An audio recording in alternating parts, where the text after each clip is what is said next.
Welcome to another edition of Word in Brief. Today I just want to talk about a subject which makes a lot of people uncomfortable, and that subject is death. Why are people afraid of death? If you are afraid of death, it is my opinion that death will find you very early. Now, I want us to look at what the Word of God says, because our opinion of death should be shaped by the Word of God, especially if we are God's children. What does the Word of God say about death? What does God say to us about death? Now, if we go into the Word of God in 1 Corinthians chapter 15, verse 55, it says, "Death, where is your sting? Grave, where is your victory?"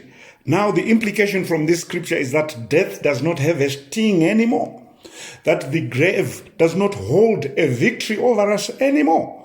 And if we go on and read again, in 1 Corinthians chapter 15, I think it's verse 21, it says, "For since death came through a man, the resurrection comes also through one."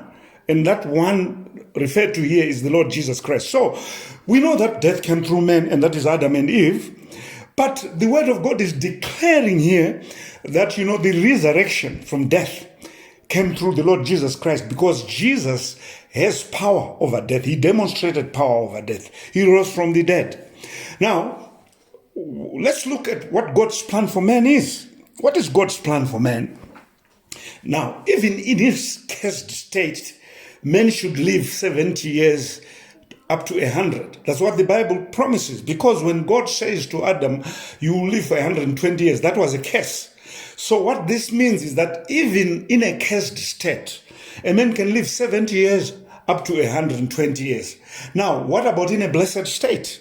It means the sky is the limit in terms of how many years a man can live. So God's plan for man is that he should live not less than 70 years on earth.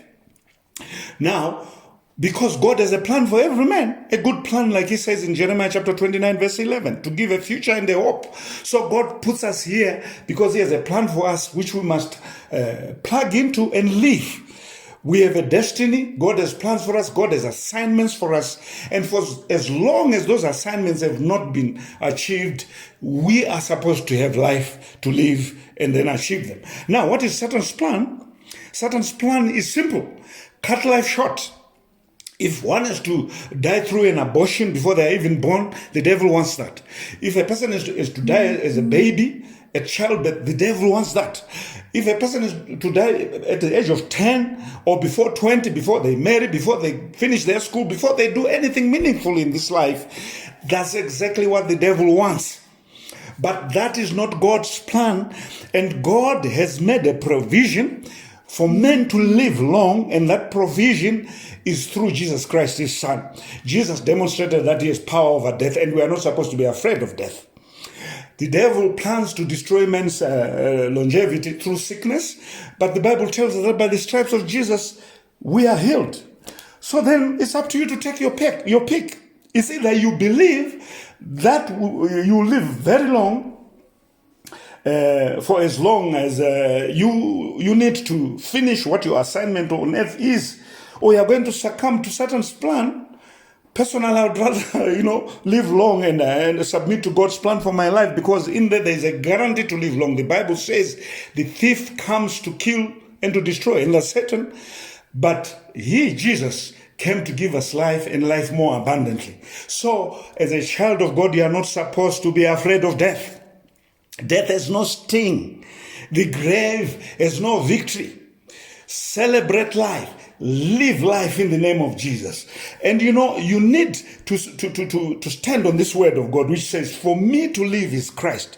Meaning I will live by the power of Christ, despite every plan of the devil to destroy my life, whether it's through accidents, sickness, or whatever. The Bible says, "No weapon formed against him is going to prosper." So for me to live is Christ. I will live by the power of Christ. I can do all things through Christ. And then this scripture goes on to say, "But to die is gain."